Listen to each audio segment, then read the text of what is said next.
Portion ട്രാക്കറിലെ ആദ്യ പടിയാണ് ഗുണഭോക്താവിനെ register ചെയ്യുക എന്നുള്ളത്.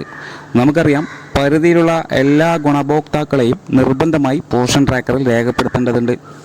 അതിൽ ഗർഭിണികളും ലാക്ടേറ്റിംഗ് മദറും 0 മുതൽ 6 വയസ്സ് വരെയുള്ള കുട്ടികളെയാണ് നമ്മൾ ഗുണഭോക്താക്കളായി എൻട്രി വരുത്തുന്നത്. ആസ്പിറേഷണൽ ബ്ലോക്കുകളിൽ കൗമാരപ്രായ പെൺകുട്ടികളെ കൂടി എൻട്രി വരുത്തണം എന്നിരിക്കെ ഇപ്പോഴും ചില ടീച്ചേഴ്സ് സംശയങ്ങൾ പ്രകടിപ്പിക്കാറുണ്ട്. അതിൽ കൂടുതലും ഈ ഗുണഭോക്താക്കളെ ചേർക്കുന്നതിനെ പറ്റിയിട്ടുള്ളതാണ്. ഈ പറയുന്ന പ്രധാനപ്പെട്ട സംശയങ്ങളാണ് പല ടീച്ചേഴ്സും റിപ്പോർട്ട് ചെയ്യുന്നത്. ആധാർ ഇൻവാലിഡ്, സക്സസ്ഫുള്ളി സബ്മിറ്റഡ് ആയി, പക്ഷേ ഗുണഭോക്താവ് വന്നില്ല. രജിസ്റ്റർ ചെയ്ത കുട്ടിയെ കാണാനില്ല. തുടരെ ചെയ്യുന്ന സമയം ഡബിൾ എൻട്രി വന്നു. പ്രസവം നടന്ന ശേഷം കുട്ടിയെ ചേർക്കേണ്ട രീതി എങ്ങനെയാണ്? പ്രസവത്തിൽ ഇരട്ട കുട്ടികളാണെങ്കിൽ പോഷൻ ട്രാക്കർ എങ്ങനെയാണ് ചേർക്കേണ്ടത്? ഇത്തരത്തിലുള്ള തീരാ സംശയങ്ങൾക്കുള്ള ഉത്തരവുമായിട്ടുള്ളതാണ് ഈ സെഷൻ. ഇത് പുതുതായി വന്ന ടീച്ചർമാർക്കും ഉപകരിക്കും. ഇനി പറയുന്ന മാർഗനിർദ്ദേശങ്ങൾ പാലിച്ചുകൊണ്ട് മാത്രം പോഷൻ ട്രാക്കറിൽ ഗുണഭോക്താക്കളെ രജിസ്റ്റർ ചെയ്യുക. നേരത്തെ പറഞ്ഞ പ്രകാരം ഒരു ഗുണഭോക്താവിനെ രജിസ്റ്റർ ചെയ്യുന്ന സമയം ആദ്യമായി ടീച്ചർ ചോദിച്ചറിയേണ്ടത് ആധാർ രേഖയും അതിനെ അനുബന്ധിച്ചിട്ടുള്ള വിവരങ്ങളുമാണ്. ശേഷം അവരോട് ഇനി പറയുന്ന കാര്യങ്ങൾ കൂടെ ചോദിച്ചറിയുക. 1. മുൻപ് ഏതെങ്കിലും അംഗനവാടി സെൻറ്ററിൽ രജിസ്റ്റേർഡ് ആയിട്ടുണ്ടോ? 2. നിങ്ങളുടേതായിട്ടുള്ള ഏതെങ്കിലും ഈ പറയുന്ന കാറ്റഗറിയിലുള്ള കുട്ടികൾ നിലവിൽ അംഗനവാടി സെൻറ്ററിൽ രജിസ്റ്റർ ചെയ്തിട്ടുണ്ടോ? മുകളിൽ പറഞ്ഞ കാര്യങ്ങളിൽ അല്ല എന്നാണ് ഉത്തരമെങ്കിൽ അവരുടെ അപ്ഡേറ്റ് ചെയ്ത ആധാർ പ്രകാരം ഇത് പ്രകാരം ന്യൂ രജിസ്ട്രേഷൻ ചെയ്യുക.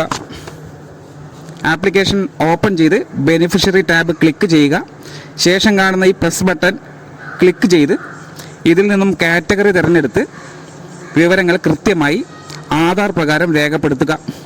അതിനുശേഷം താഴെ കാണുന്ന സബ്മിറ്റ് ബട്ടൺ കൊടുത്ത് വെയിറ്റ് ചെയ്യുക. സക്സസ്ഫുള്ളി എന്ന മെസ്സേജ് കണ്ടതിന് ശേഷം ഒന്ന് ലോഗൗട്ട് ചെയ്ത് ലോഗിൻ ചെയ്യുക. സാധാരണ 24 മണിക്കൂർ സമയമാണ് ഒരു ബെനിഫിഷ്യറി ആഡ് ആവുന്നതിന് പരമാവധി പോഷൻ ട്രാക്കർ എടുക്കുന്ന സമയം. ഇത്തരത്തിലുള്ള പ്രക്രിയകളും ചെയ്തതിന് ശേഷം ബെനിഫിഷ്യറി ടാബിൽ പുതിയ രജിസ്റ്റർ ചെയ്ത ആളുകൾ അല്ലെങ്കിൽ ഗുണഭോക്താക്കൾ വന്നില്ല എങ്കിൽ ഇത് പ്രകാരം ക്ലൗഡ് എന്ന ഈ ബട്ടൺ ശ്രദ്ധിക്കുക. ഈ ഭാഗത്ത് ക്ലിക്ക് ചെയ്ത ശേഷം ഈ കാണുന്ന എന്തെങ്കിലും സന്ദേശങ്ങൾ നിങ്ങളുടെ ആപ്ലിക്കേഷനകത്ത് വന്നിട്ടുണ്ടോ എന്നുള്ളത് കൂടെ ഉറപ്പാക്കുക.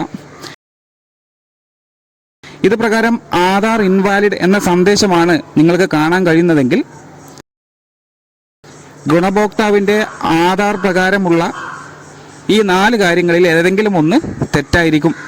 അതിൽ ഗുണഭോക്താവിൻ്റെ പേര്, ആധാർ നമ്പർ, ജനന തീയതി, അവരുടെ ജെൻഡർ ഇതെല്ലാം കൃത്യമാണോ എന്ന് ഒന്നുകൂടെ ഉറപ്പാക്കണം. എന്നാൽ ക്ലൗഡിൽ ക്ലിക്ക് ചെയ്യുന്ന സമയം ഇത് പ്രകാരം ആധാർ ഓൾറെഡി എക്സിറ്റ് എന്ന സന്ദേശമാണ് വന്നിട്ടുള്ളതെങ്കിൽ ഉറപ്പിച്ചോളൂ, ഈ ഗുണഭോക്താവ് വേറെ സെൻറ്ററിൽ ഈ ആധാർ നമ്പർ ഉപയോഗപ്പെടുത്തി രജിസ്റ്റർ ചെയ്തിട്ടുണ്ടാവും. അവർ സമ്മതിക്കുന്നില്ല എങ്കിൽ നമുക്ക് തന്നെ അത് എളുപ്പത്തിൽ കണ്ടുപിടിക്കാൻ കഴിയും. നിലവിൽ ആ ഗുണഭോക്താവുള്ള അംഗനവാടി സെൻറ്ററിൻ്റെ വിവരങ്ങൾ അറിയുന്നതിന് ഇപ്രകാരം ഗുണഭോക്താവിൻ്റെ രജിസ്റ്റർ ചെയ്യാൻ ഉപയോഗിക്കുന്ന മൊബൈൽ നമ്പർ വാങ്ങുക. ശേഷം പോഷൻ ട്രാക്കർ ഒന്ന് ലോഗൗട്ട് ലോഗിൻ ചെയ്തതിന് ശേഷം ഓപ്പൺ ചെയ്ത് കഴിഞ്ഞാൽ ഈ പേജിലോട്ട് എത്താൻ കഴിയും. ഇതിൽ മൂന്നാമത് കാണുന്ന ബെനിഫിഷ്യറി സിറ്റിസൺ എന്ന ഈ ടാബിൽ ടീച്ചർ ഒന്ന് ക്ലിക്ക് ചെയ്യുക. അതിൽ അവരുടെ ഗുണഭോക്താവിൻ്റെ മൊബൈൽ നമ്പർ രേഖപ്പെടുത്തുക.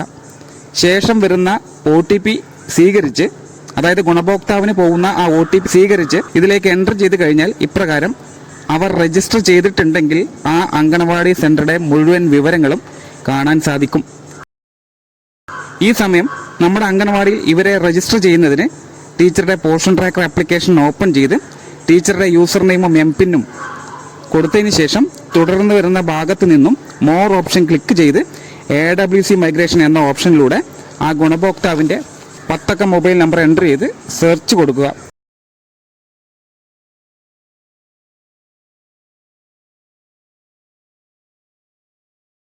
മൊബൈൽ നമ്പർ എൻ്റർ ചെയ്ത് സെർച്ച് കൊടുത്ത ശേഷം വരുന്ന OTP സ്വീകരിച്ച് രേഖപ്പെടുത്തിയാൽ അവരുടെ പേര് വിവരങ്ങൾ ഇത് പ്രകാരം കാണാൻ സാധിക്കും. അവർ മുൻപ് രജിസ്റ്റർ ചെയ്ത അങ്കണവാടി സെൻറ്ററിൻ്റെ വിവരങ്ങളും ഇവിടെ കാണാം.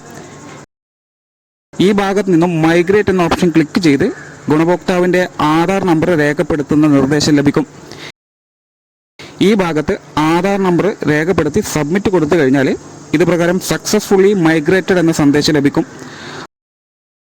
തുടർന്ന് AWC മൈഗ്രേഷൻ ഓപ്ഷൻ എടുത്ത് നോക്കിക്കഴിഞ്ഞാൽ രജിസ്റ്റർ ചെയ്ത ഗുണഭോക്താവിനെ ഇത് പ്രകാരം കാണാൻ സാധിക്കും.